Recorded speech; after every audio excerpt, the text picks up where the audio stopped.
Is it any wonder why black Afro-Americans, Negroes, niggers, the majority of which are Christians, in fact, all black descendants of the captivity haven't yet received 1 red cent in reparation? It's simple. Let's connect the dots and see why. By black people, Negroes, accepting the doctrine of vicarious atonement. Vicarious atonement means somebody else save your ass. Just worship and believe, and you will see the kingdom. Because God, Jesus, got your back. By accepting the doctrine of vicarious atonement and accepting this belief structure as your own, you have not only denied the very existence of your ancient ancestors and your true our story, history, you have in effect forgiven your oppressor of his debt to you.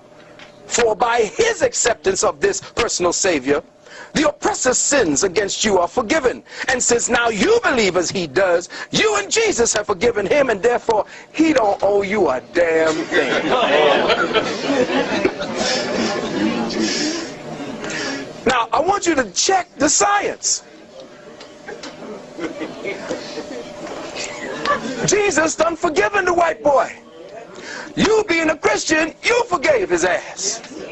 And now you're going to ask him, look, I forgave you, but look, you know. He said, no, you're going to get your reward afterward.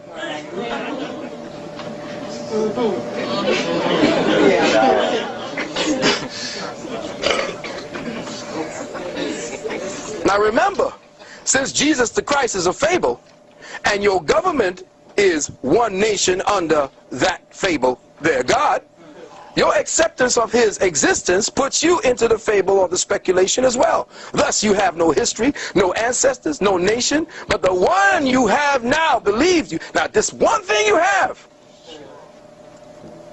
the one you now have, the one he gave to you through your acceptance of the fable Lord Jesus Christ. Once you say, I am washed in the blood, that's the blood of your ancestors.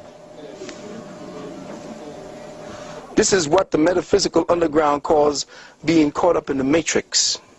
You see, indigenous melanated people do not see that the European has structured his present paradigm after the Shatar law of the impostor Jew. This government is a quasi-theocracy where your belief in the system makes it real. At its core, the government is a fable, a fiction. It is a direct reflection of the Roman state, church fable. If you buy into one, you have automatically bought into the other. Now let's take a short look at the forming of the early church. Christian Bible says, by their fruits shall you know them. Let the church say, amen. All right now.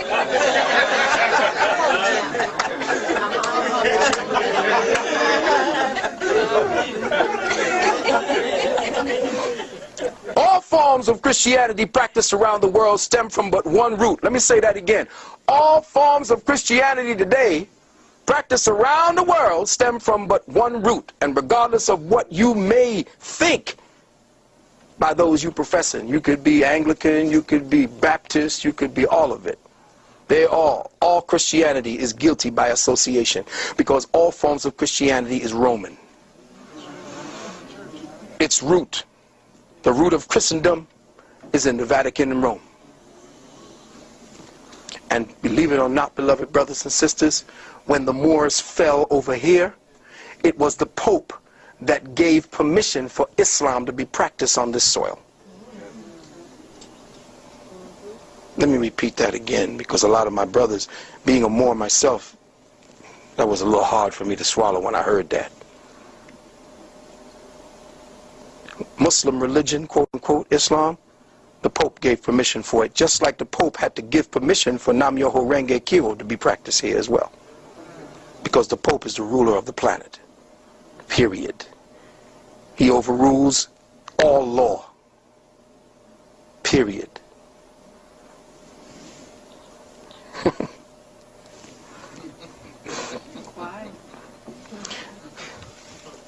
Read the history of the Roman state church from its beginning, and you will have the most profound understanding of the entire world's affairs today. You need to see a movie called Kingdom of Heaven. Incredible movie. And that's how it's been going, back and forth. Two factions of two bastard, aborted fetuses of ancient Kemetic law fighting back and forth before one another, saying that they got the true God, killing one another. So now let's examine some of the evidence given by those who lived around the time of Christianity's beginning in Europe. Let's go back to the scrolls and see what the people who were there at that time had to say about the origins of Christianity. Remember, beloved, all persecution by the Church of Rome written on the pages of ecclesiastical history began with Constantine and extends to the present day. In fact, the Christian emperor was the first to forbid free thought. And Christian priests were the first. Christian priests were the first. Let me say again, Christian priests were the first to burn books.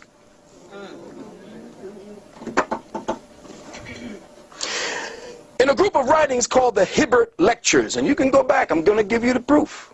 The Hibbert Lectures, a man named Renan, R-E-N-A-N, translates the following. He says, quote, "We search in vain through the collection of Roman laws before Constantine for any enactment aimed against free thought, or in the entire history of the emperors for the persecution of abstract doctrine. Not a single savant was disturbed. Men whom the Middle Ages would have burned, such as Galen, Lucian, Plotinus, all lived in peace, protected by Roman law."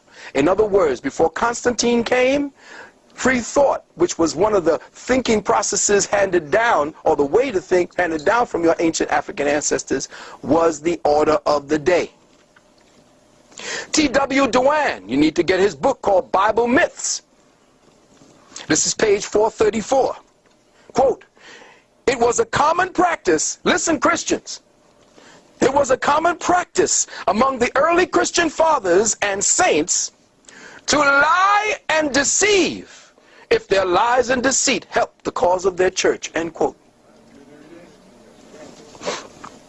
Lactantius, the eminent Christian author of his time, wrote, and I quote, "Among those who seek power and gain from their religion, there will never be wanting the inclination to forge and lie from it by the church." From Count Volney, Ruin of Empire, Dr. John Henry Clark talked about that book. Page 177. It says, "We see an account." Now check it out. This guy's name in Count Volney's Ruins of Empire, a man named Nazianzus, N-A-Z-I, take that one in, A-N-Z-U-S, writing in the Scholar of Rome, he says, quote, "A little jargon is all that is necessary to impose on the people." Listen carefully. A little jargon is all that is necessary to impose on the people. "The less they comprehend, the more they admire." Let me say that again. The less they comprehend, 50 Cent, the more they admire.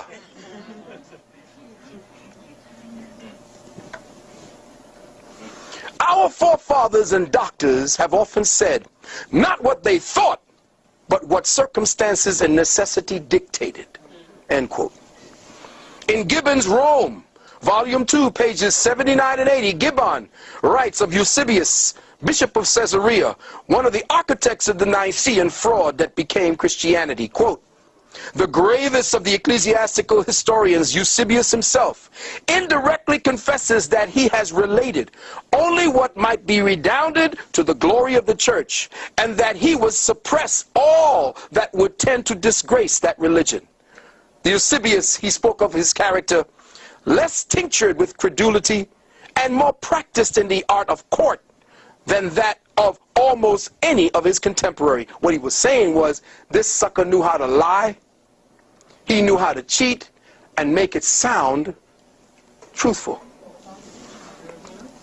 Johann Lorenz von Moschayem, in his book Church History, Johann Lorenz von Moschayem, in his book Church History, volume 1, page 198, said, quote, "It was held by the church that it was not only lawful, but praiseworthy to deceive, and even to use the expedient of a lie in order to advance the cause of truth and piety."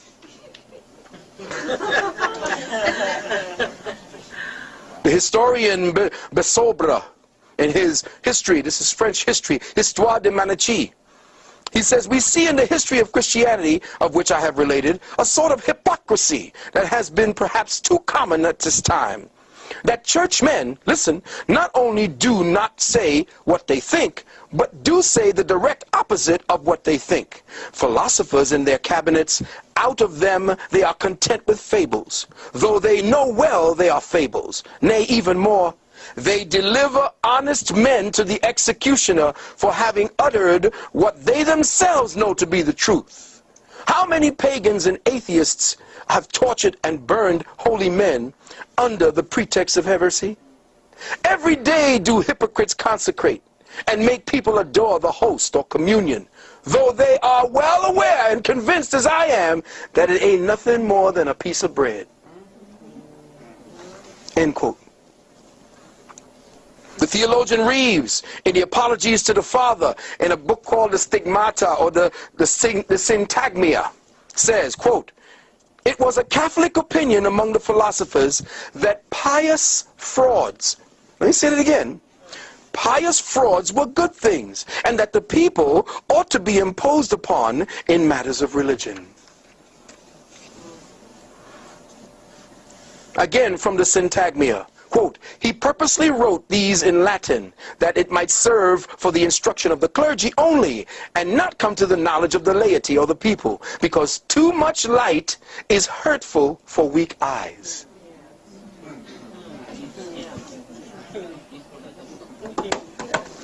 T.W. Duane, again, there can be no doubt, listen carefully, from the evidence found, that had the objections of Porphyry, Heraclius, Celsus, and other opponents of the Christian faith been permitted to come down to us, the plagiarism of the Christian scriptures from previously existing pagan documents is the specific charge they would have resented or presented by us, or to us. These works were ordered burned by the Christian emperors. And now, beloved, in the final stages of my contribution to this theme, I would like to offer the following. And I'm a little reticent about having to use the following example as a qualifier for what I have presented, but in this case, necessity overrules prudence. In his book, Origin of Species, Charles Darwin spoke about a man who took care of a large flock of birds, namely pigeons. Now listen carefully. I want you to listen very carefully. I want you to just put aside. Well, you can't help that, because if you're really listening to me, you're not thinking. You know that? Do you know how you can stop your thinking? By learning. Learning stops thinking. Let me say that again. Everybody want to go into all kind of meditations? You don't need to go into Om and all that old nonsense. Just start learning. Because right now you ain't thinking. Think about that.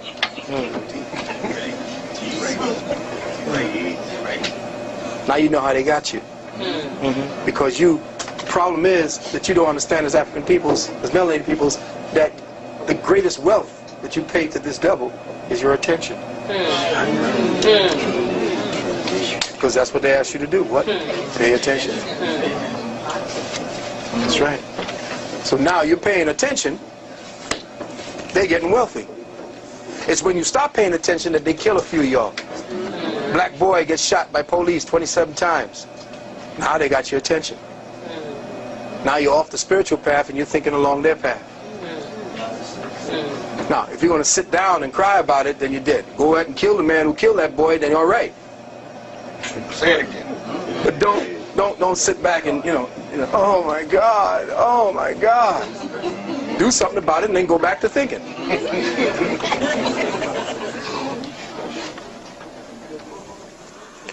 In his book, Origin of Species, listen carefully now. Charles Darwin spoke about a man who took care of a large flock of birds. They were pigeons. These pigeons were distinguishable by what appeared to be an infinite variety of ornamental designs. They were all types, every shade of subtle blues, subtle greens, blacks, and grays. All were adorned with a wide variety of marks that elegantly characterized their individuality. Now, this bird handler gathered up his colorful variety of pigeons and took them out to a deserted island way far from his home and released them into the wilds, where these birds settled in and began to establish a colony. After 10 years or so, the bird handler returned to the island, and to his surprise, he finds that something amazing has taken place. The blacks, the browns, the grays, the iridescent greens, the iridescent blues, the stripes, the spotted, the ringed, the striated feathers, varieties, and beautiful, beautiful ornamentations of birds he released into the wilds had all but disappeared. All of their children had metamorphosized into this slate, dark blue generational type, each of them with a monotonous black ring that repeated itself on every one of their wings. All of the beautiful variety of iridescent colors, patterns, and designs in their feathers and characteristics completely disappeared. Now, in staying consistent with this theme, Darwin also made mention of the characteristics of the cultured rose and the cultivated strawberry. How, when left unattended, they shrank back and degenerated and reverted back to an appealing shrub and vines and weeds. This devolutionary process he called the principle of reversion to type. Now, beloved, let's touch upon that theme. These examples may be construed in many ways, but for our purposes, there can be only one interpretation. The feather characteristics of the nurtured, cultivated, cultural birds are symbolic of the culture-centric expressions of African spirituality that were perfected within the confines of a self-actualized, self-cultivated, self-contained, self-enriching, self-evolving, self-correcting, self-healing, self-perpetuating, self-preserving, self-regulating, self-supporting, self-sufficient, self-sustaining paradigm dynamic of consciousness, where the vast variety of feathers from Ma'at represented the vast variety of creative achievements attained by African civilizations, as with other indigenous peoples around the globe. Here we use the markings and colors of the birds as the symmetric equivalent symbolic of the expressions of African spirituality. The blacks were spiritual sciences, the yoga, the meditation, the mathematics, the mystery system. The browns were the agriculture, the botany. The grays were the sculpture and the art. The iridescent blues and greens was the alchemy, the metallurgy, the medicine. The stripes was the architecture, geology. The spotted was the astronomy, the astrology, the psychology. The striated was the art of war. All representative of a highly advanced, sophisticated, self-evolving spiritual civilization. Then it came to pass that these diverse Africans and their individually unique expressions of spirituality began to experience a series of sustained, brutal attacks for over the next several hundred years. This ongoing strategy or tragedy eventually caused them to become traumatized captives. They were rounded up, displaced, and taken to hostile foreign environments where their self-evolving mechanisms of cosmic consciousness, their African spirituality, were systematically and savagely brought to a screeching halt. What once constituted an internal dynamic of self-evolved energy that was used by the African mind for the development of higher awareness became a pathological fight or flight survival response to hostile environments. Within us as captives, the higher African spiritual mindset began to atrophy, began to degenerate for a lack of a sustained attention, utilization, and focus. Diasporic Africans, unbeknownst to the majority of us, began to devolve spiritually over the subsequent 20 to 25 generations. We began to revert back to a type, that is, a type of African never before witnessed or experienced by ourselves. A new type of African was created, a religious African.